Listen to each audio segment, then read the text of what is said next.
Hello అండి, good evening to all. అందరూ నన్ను టీజీటీ ఇంగ్లీష్ పేపర్ 26/6/2025 జరిగిన పేపర్ని రివ్యూ చేయమని అడుగుతున్నారండి. అలానే అబ్జెక్షన్స్ ఉంటే చెప్పమని చెప్తున్నారు. సో ఫైనల్గా నేను ఈరోజు అయితే నాకు కనిపించిన అబ్జెక్షన్స్ అన్నింటిని కూడా ఫైండ్ అవుట్ చేశానండి. టైం తక్కువ ఉంది కాబట్టి కొంచెం ఫాస్ట్గా చేశాను. ఇందులో ఇంకా ఏమన్నా అబ్జెక్షన్స్ ఉంటే ఇంకా నేను అప్డేట్ చేస్తానండి.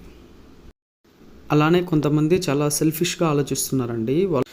రాంగ్ ఆన్సర్ పెట్టినా సరే దాన్ని అబ్జెక్ట్ చేయడానికి రెడీగా ఉన్నారండి. ఇలా ఆలోచించడం వల్ల ఏంటంటే it's a waste of time అండి. It's a waste of time for you as well as it's a waste of time for the government. Only right answers మాత్రమే రైట్ ఆన్సర్స్ అండి, రాంగ్ ఆన్సర్స్ మాత్రం రాంగ్ ఆన్సర్సే. So మనము మసిపూసి మారేడుకాయ చేయలేం కదండి. So కాబట్టి సెల్ఫిష్గా ఆలోచించొద్దు. మీకు అథెంటిక్గా ఒక క్వశ్చన్కి ఆన్సర్ తెలిస్తే అబ్జెక్షన్ ఉందని చెప్తే డెఫినెట్గా కమెంట్ చేయండి. I will mention and pin all the good comments and the best answers అండి. ఏపీ డిఎస్సి బుక్లో కొన్ని మిస్టేక్స్ ఉండడం వల్ల ఏంటంటే ఆ క్వశ్చన్స్ని అలానే ఇవ్వడం వల్ల ఇప్పుడు చాలా అబ్జెక్షన్స్ అనేవి మనకు రైజ్ అవుతున్నాయండి. ఇదే రీజన్. మనకు అబ్జెక్షన్స్ చూసే ముందు మనం కొన్ని ఫొటోస్ చూద్దామండి. ఇవి వచ్చేసి నేను డిఎస్సి ఎస్ఏ ఇంగ్లీష్కు చదివినటువంటి బుక్లో లావ్ బుక్లో తీసుకున్నటువంటి ఫొటోస్ అండి. ఇది అప్రోచెస్, మెథడ్స్, టెక్నిక్స్ ఉన్నాయి కదండి, అందులో ప్రాక్టీస్ క్వశ్చన్స్ అండి. ఇందులో నేను చాలా మటుకు రాంగ్ ఆన్సర్స్ అన్నింటిని నేను రౌండప్ చేశాను, లేదంటే పెన్సిల్తో పక్కన రాంగ్ అని రాసి పెట్టానండి. You can observe. చాలా మిస్టేక్స్ ఉన్నాయండి ఇందులో. అరౌండ్ చాలా ఒక 20-30 అలా మిస్టేక్స్ ఉన్నాయి ఇందులో. ఇవన్నీ కూడా నేను రౌండప్ చేసి అలానే నేను చాట్ జీపీటీలో అలానే గూగుల్ ఇమేజెస్లో కూడా నేను చెక్ చేసుకోవడం జరిగిందండి. అండ్ ఇప్పుడు ప్రజెంట్ మనకు ఎస్ఏ ఇంగ్లీష్ అండ్ టీజీటీ ఎగ్జామ్లో ఎందుకు ఇన్ని మిస్టేక్స్ ఇచ్చారంటే ఈ బుక్లో ఏ క్వశ్చన్స్ అయితే ఉన్నాయో ఆ క్వశ్చన్స్ ఎలా ఉంటే సేమ్ యాజ్ ఇట్ ఈస్గా అలానే చేశారండి ఆ క్వశ్చన్స్. సో కాబట్టి చాలా మిస్టేక్స్ కూడా మనకు ఎగ్జామ్లో కనిపించాయండి. ఈవెన్ కీలు కూడా చాలా మటుకు రాంగ్ ఉన్నాయండి. So this is the main reason. So అందుకోసం అని చెప్పేసి మీకు ఈ ఫొటోస్ అన్నీ చూపించాలని చెప్పేసి మొత్తము ఫొటోస్ పెట్టానండి. ఒకసారి మీరు ఫొటోస్ మొత్తం అలానే లాస్ట్లో కీ కూడా ఉందండి, మొత్తం చెక్ చేయండి. అలానే ఇందులో నేను ఎన్ని సర్కిల్ చేసి రాంగ్ రాశానో, ఎన్ని క్రాస్ చెక్ చేశానో కూడా ఒకసారి మీరు అబ్జర్వ్ చేస్తే తెలుస్తుందండి. So it is the main reason why many mistakes have been given in both essay English and TGT exam అండి.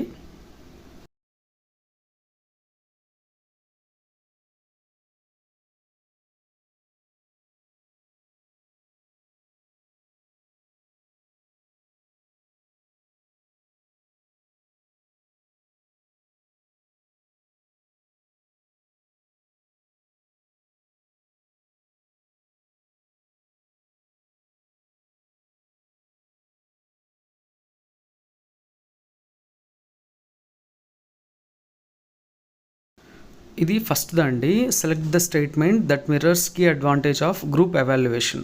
సో ఇది బేసిక్గా చెప్పేయచ్చండి. దీనికి ఏం బుక్స్ కూడా చదవాల్సిన అక్కర్లేదు. గ్రూప్ ఎవాల్యుయేషన్ యొక్క అడ్వాంటేజ్ ఏంటంటే ఇట్ ఆఫర్స్ కాంప్రిహెన్సివ్ వ్యూ అండి. 4th option is the correct answer. But మనకి ఇక్కడ ఏమి ఇచ్చారంటే 3rd ఆప్షన్ కరెక్ట్గా ఇచ్చారండి. ఇది ఎందుకు ఇచ్చారంటే మనకు పేజ్ నెంబర్ 710లో Telugu academy DSC SA English లావ్ బుక్లో ఈ క్వశ్చన్ ఉందండి. ఎన్నో క్వశ్చన్ అంటే 37th క్వశ్చన్ అండి. నేను చదివేటప్పుడు ఆల్రెడీ నేను ఇంటూ మార్క్ పెట్టాను, అంటే రాంగ్ అని చెప్పేసి. ఈ క్వశ్చన్ ఏం చేస్తారంటే యాజ్ టీజ్గా టీజీటీ ఎగ్జామ్లో సేమ్ అలానే ఇవ్వడం జరిగిందండి. దీనికి కీలో ఆన్సర్ ఏముందంటే 3rd వన్ ఉందండి, యూ కెన్ అబ్జర్వ్. సో కాబట్టి ఈ ఆన్సర్ని ఇలానే ఇవ్వడం వల్ల ఏమైందంటే మనకు అబ్జెక్షన్ చేయాల్సి వస్తుందండి. It is the reason. ఇది నెక్స్ట్ అండి. The steps in Herbartian steps include all except. మామూలుగా హెర్బర్టియన్ స్టెప్స్లో ఏమేమి ఉంటాయంటే preparation, presentation, association, generalisation and application ఉంటాయండి. Everybody knows that. దీనికి కరెక్ట్ ఆన్సర్ వచ్చేసి డిక్లరేషన్ ఆఫ్ ద టాపిక్ అండి. ఈ స్టెప్ ఇందులో ఉండదండి, కానీ ఇక్కడ ఆన్సర్ ఏమి ఇచ్చారంటే జనరలైజేషన్ అని ఇచ్చారండి. డెఫినెట్గా ఇది కూడా ఒక wrong answer. The correct answer is 2nd option. ఈ క్వశ్చన్కి ఎవిడెన్స్ కావాలంటే పేజ్ నెంబర్ 671లో ఉందండి. AP DSC SA English law book ఉంది కదండి, అందులో ఉంది. You can check it there. Next ఇది ఇంకొక wrong answer. Choose the correct statement about methods in a curriculum. Methods గురించిన కరెక్ట్ స్టేట్మెంట్స్ని ఫైండ్ అవుట్ చేయమని చెప్పారండి. ఆల్మోస్ట్ అందరూ కరెక్ట్గా పెట్టింటారు, కానీ ఇది వచ్చేసి ఆన్సర్ రాంగ్గా ఉంది. దీని కరెక్ట్ ఆన్సర్ ఏంటంటే అండి, థర్డ్ ఆప్షన్ వచ్చేసి కరెక్ట్ అండి. మెథడ్స్ ఆర్ ఈ క్వశ్చన్కి ఎవిడెన్స్ కావాలంటే మనకు పేజ్ నెంబర్ 676లో ఉందండి, ఏపీడిఎస్సి లా బుక్లో, ఎస్ఐ ఇంగ్లీష్ బుక్లో. ఇక్కడ మనకు మెథడ్స్ కింద ఉందండి first line, instructional approaches and procedures అని చెప్పేసి. ఇది నెక్స్ట్ అండి, ఇది వచ్చేసి ఒక అంబిగ్వస్ క్వశ్చన్ అండి. ఖచ్చితంగా దీనికి యాడ్ స్కోర్ రావాలి, లేదనేటికంటే సెకండ్ అండ్ ఫోర్త్ ఆప్షన్స్ రెండింటిని కూడా కరెక్ట్ ఆప్షన్స్గా ఇవ్వాలండి. ఇదేంటంటే క్వశ్చన్ ఏమంటారంటే, చూస్ the correct method that starts with reading and writing leading to better pronunciation. So జనరల్గా రీడింగ్ అండ్ రైటింగ్తో స్టార్ట్ అయ్యే మెథడ్ ఏంటంటే గ్రామర్ ట్రాన్స్లేషన్ మెథడ్ అండి. బట్ ఇందులో మనకు ప్రొనౌన్సియేషన్ మీద అస్సలు ఉండదండి, ప్రొనౌన్సియేషన్ అసలు నేర్చుకోలేము. కానీ ప్రొనౌన్సియేషన్ ఎక్కడ నేర్చుకుంటామంటే డైరెక్ట్ మెథడ్లో నేర్చుకుంటామండి. కానీ ఈ క్వశ్చన్లో ఏం చేశారంటే రెండింటినీ కలిపి అడిగేశారండి. సో కాబట్టి ఇది కొంచెం కాదండి, చాలా అంబిగ్విటీ ఉంది ఈ క్వశ్చన్లో. యాడ్ స్కోర్ అని ఇవ్వాలి, లేదా ఖచ్చితంగా second option and fourth option రెండింటినీ రైట్ ఆన్సర్స్గా కన్సిడర్ చేయాలని. ఎందుకంటే హాఫ్ క్వశ్చన్ అది, హాఫ్ క్వశ్చన్ ఇది, రెండు కలిపిచ్చారండి. దీనికి ఎవిడెన్స్ కావాలంటే page number 35 Telugu academy book pedagogy of English 1లో ఉందండి. ఇక్కడ మనం చూస్తే లిమిటేషన్స్ ఆఫ్ గ్రామర్ ట్రాన్స్లేషన్ మెథడ్లో చూస్తే మనకు ఈ మెథడ్ వచ్చేసి జీటీఎం అనేది రీడింగ్ అండ్ రైటింగ్తో స్టార్ట్ అవుతుందని ఉందండి ఇక్కడ. అలానే నెక్స్ట్ మనకు డైరెక్ట్ మెథడ్ తీసుకుంటే ఇక్కడ మనకు పేజ్ నెంబర్ 36 అండి, ఇది లాస్ట్లో ఉంది. Can be made in obtaining better pronunciation అని చెప్పేసి ఇక్కడ ఉందండి. సో డైరెక్ట్ మెథడ్లో మంచి ప్రొనౌన్సియేషన్ నేర్చుకోవచ్చు, అండ్ గ్రామర్ ట్రాన్స్లేషన్ మెథడ్ బేసిక్గా రీడింగ్ అండ్ రైటింగ్తో స్టార్ట్ అవుతుందండి. ఈ క్వశ్చన్ ఎందుకు రాంగ్ ఇచ్చారంటే అండి, మనకు Telugu academy DSC SI English లా బుక్లో ఈ క్వశ్చన్ని 38th క్వశ్చన్గా ఇవ్వడం జరిగిందండి. ఇది నేను చదివేటప్పుడే నేను ఏం చేస్తానంటే డౌట్ ఉందని చెప్పేసి రాంగ్ మార్క్ పెట్టానండి. ఎందుకంటే తర్వాత ఇది రాంగ్ అని చెప్పేసి నాకు అర్థమైందండి. ఇక్కడ ఏదైతే రాంగ్ ఆన్సర్ ఇచ్చారో సేమ్ యాజ్ ఇట్ ఈస్ దీన్ని ఇలాగనే మనకు ఇవ్వడం జరిగిందండి. సో డెఫినెట్గా ఇది కూడా ఒక రాంగ్ ఆన్సర్ అండి. ఇది మనకు బ్లూమ్స్ టాక్సానమీ ఉంది కదండి, అందులో నుంచి అడిగినటువంటి క్వశ్చన్ అండి. Cognitive domain, affective domain and psychomotor domains 3 ఉన్నాయి కదండి, అందులో అఫెక్టివ్ డొమైన్ నుంచి అడిగినటువంటి క్వశ్చన్ అండి ఇది. The level of affective objectives that involves the establishment of a generalized set of values is. దీనికి ఆన్సర్ ఏంటంటే అండి క్యారెక్టరైజేషన్ అండి. కానీ ఆన్సర్ ఏమని ఇచ్చారంటే రిసీవింగ్ అని ఇచ్చారండి. సో ఇది కూడా ఒక రాంగ్ ఆన్సర్ అండి. ఫస్ట్ ఆప్షన్ వచ్చేసి ఇన్కరెక్ట్ ఆప్షన్, అండ్ దీని కరెక్ట్ ఆన్సర్ ఏంటంటే ఫోర్త్ ఆప్షన్ వచ్చేసి కరెక్ట్ ఆన్సర్ అండి. ఈ క్వశ్చన్ను ఎందుకు తప్పుగా ఇచ్చారంటే అండి, page number 590 Telugu Academy SA English DSC book ఉంది కదండి, లా బుక్, అందులో సేమ్ క్వశ్చన్ 17th క్వశ్చన్గా ఇవ్వడం జరిగిందండి. నేను ఇది ఎప్పుడో ఒక 5-6 months ముందే రాసి పెట్టానండి, నాకు డౌట్ వచ్చింది. సో కాబట్టి దీన్ని క్రాస్ చెక్ చేసుకున్నా, గూగుల్లో చెక్ చేసుకున్నా, అలానే చాట్ జీపీటీలో కూడా చెక్ చేసుకున్నా అండి. ఇచ్చిన ఆన్సరు 1 అని ఇచ్చారండి, కానీ అది రాంగ్ ఆన్సర్. కరెక్ట్ ఆన్సర్ ఏంటంటే క్యారెక్టరైజేషన్ అండి.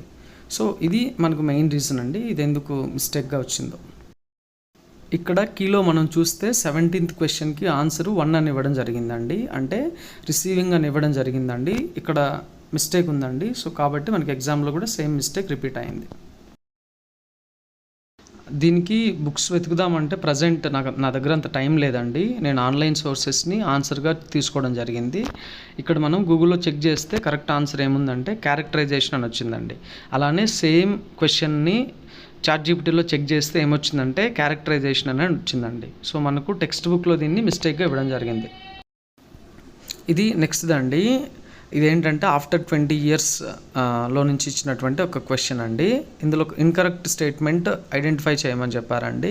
సో చూస్తానంటే ఈజీగా ఎవరైనా చెప్పేయచ్చండి. ఇందులో ఇన్కరెక్ట్ స్టేట్మెంట్ ఏంటంటే థర్డ్ వన్ వచ్చేసి ఇన్కరెక్ట్ ఆప్షన్ అండి. ఎందుకంటే the story takes place exactly 20 years before the events of the past అంటున్నాడండి. ఇది బిఫోర్ కాదండి, ఆఫ్టర్ 20 years ఇది జరగడం జరిగింది. సో కాబట్టి ఇందులో సెకండ్ ఆప్షన్ రైట్ ఆన్సర్గా ఇచ్చారండి, కానీ సెకండ్ ఆప్షన్ వచ్చేసి wrong answer. And correct option ఏంటంటే థర్డ్ ఆప్షన్ వచ్చేసి ఆన్సర్ అండి, నాట్ ద సెకండ్ ఆప్షన్. ఇది నెక్స్ట్ అండి, క్లౌడ్లో నుంచి వచ్చినటువంటి ఒక question. We know that cloud అనేది one of the toughest poems అండి. ఈవెన్ నా లైఫ్లో కూడా one of the toughest poems I have ever come across. So ఇది అర్థం చేసుకోవాలంటే చాలా టైం పడుతుందండి. నాకు తెలిసి నేను అరౌండ్ దీన్ని ఒక 10 టైమ్స్ చదివింటానండి, మొత్తం డీటెయిల్డ్గా లిటరరీ డివైజెస్, సమ్మరీ, తర్వాత వచ్చేసి ఆల్మోస్ట్ రైమ్ స్కీము, మీటరు, చాలా తర్వాత స్టాంజర్స్ ఎన్ని ఉన్నాయి, లైన్స్ ఎన్ని ఉన్నాయి, మొత్తం అంతా చాలా చదవడం జరిగిందండి. అయినా సరే అక్కడక్కడ కొంచెం కన్ఫ్యూజన్ ఉంటుందండి, ఎందుకంటే షెల్లీ రాసిన పోయమ్స్ అర్థం చేసుకోవడం అంత ఈజీ కాదండి. క్వశ్చన్ ఏమడిగారంటే identify the metaphor use to describe the cloud's presence on the mountains అని చెప్పి అడిగారండి. దీనికి సోరింగ్ ఈగల్ అనేది కరెక్ట్ ఆన్సరే అండి, ఎందుకంటే మెటాఫర్ క్లౌడ్ యొక్క ప్రెజెన్స్ ఆన్ ద మౌంటైన్స్కి యూజ్ చేసిన మెటాఫర్ ఏంటంటే సోరింగ్ ఈగల్ అండి. ఇది కాకుండా ఇంకా ఏమన్నా పాసిబుల్ ఆన్సర్స్ ఉన్నాయి అని మీరు అనుకుంటే with evidence and explanation comment చేయండి. I will definitely pin the best one. నాకున్న నాలెడ్జే కాకుండా, నేను చదివిందే కాకుండా ఇంకా నేను ఆన్లైన్ సోర్సెస్ హెల్ప్ కూడా తీసుకోవడం జరిగిందండి. ఇక్కడ నాకు తెలిసి సోరింగ్ ఈగల్ అనేది బెస్ట్ ఫిట్ అండి. అలానే ఇక్కడ కూడా అండి, గూగుల్లో కూడా ChatGPT అండ్ గూగుల్లో కూడా సోరింగ్ ఈగల్ అనేది సోరింగ్ ఈగల్ అనేది కొంచెం బాగా నాకు కరెక్ట్ అనిపించిన ఆప్షన్ అండి. అలా అని చెప్పేసి మిగతావి ఉండకూడదని లేదండి, స్లీపింగ్ డవ్ కూడా ఉండొచ్చు. సో కాబట్టి దీనికి ఆన్సర్ ఏమై ఉండొచ్చో, బోత్ పాసిబుల్ ఆన్సర్స్ అయి ఉండొచ్చా అని చెప్పేసి డెఫినెట్గా నాకు కమెంట్ చేయండి. స్లీపింగ్ డవ్ కూడా ఆన్సర్ అవ్వడానికి ఛాన్సెస్ ఉన్నాయండి, బట్ పర్టికులర్ కాంటెక్స్ట్ అనేది కావాలి. నేను చదివిన నాకు అర్థమైన దాని ప్రకారం ఈగల్ అనిపించింది, ఇది అనిపించలేదని కాదండి, ఇది కూడా అయి ఉండొచ్చేమో. సో మీకు ఎవరికన్నా బాగా తెలిస్తే ప్లీజ్ లీవ్ ఏ కమెంట్. ఇది నెక్స్ట్ ఇంకొకటి అండి, ఏమని ఇచ్చారంటే అరిథమెటిక్ మీన్ను షార్ట్ మెథడ్లో కనుక్కోవడానికి ఫార్ములా ఏంటని అడిగారండి. అసలు మనకు అరిథమెటిక్ మీను, మీడియన్, మోడ్ అసలు నాకు తెలిసి సైకాలజీలో కానీ పిఐలో కానీ ఎక్కడ టచ్ అవ్వండి. సో కాబట్టి అవుట్ ఆఫ్ సిలబస్ అండి. ఇంగ్లీష్ వాళ్ళకి మ్యాక్సిమం మ్యాథ్స్ ఎక్కడ రాదండి. మ్యాక్సిమం మనకు వస్తే ఆ మెమరీ లెసన్లో కానీ లేదనేటికంటే ఇంటెలిజెంట్ కోషెంట్ని క్యాలిక్యులేట్ చేసేటప్పుడు కానీ అక్కడ మాత్రం ఫార్ములాస్ వస్తాయండి, ఇంటెలిజెంట్ కోషెంట్ అంటే ఏంటని చెప్పేసి. మీడియన్ మోడ్ చదవడానికి అండ్ ఫార్ములాస్ ఏమైనా నేర్చుకోవడానికి నాకు తెలిసినంత వరకు ఎక్కడా స్కోప్ లేదండి. కాబట్టి ఇది అవుట్ ఆఫ్ సిలబస్ అని చెప్పి we can raise an objection అండి. ఇది నెక్స్ట్ అండి, టెలిఫోన్ కాన్వర్జేషన్ పోయం నుంచి ఇచ్చినటువంటి క్వశ్చన్ అండి. ఇందులో ఏం చేశారంటే డామినెంట్ లిటరరీ ఆస్పెక్ట్ ఏది యూజ్ చేశారని చెప్పేసి అడగడం జరిగిందండి. ఇందులో 2 పాసిబుల్ ఆన్సర్స్ ఉన్నాయండి. ఎంజాబ్మెంట్ కరెక్టే వస్తుంది, as well as symbolism is also a right answer అండి. కానీ ఇక్కడ ఏం చేశారంటే ఓన్లీ ఎంజాబ్మెంట్ ఒక్కటే ఇచ్చారండి ఆన్సరు, బట్ బోత్ ఆన్సర్స్ నాకు తెలిసినంత వరకు రైట్ అండి.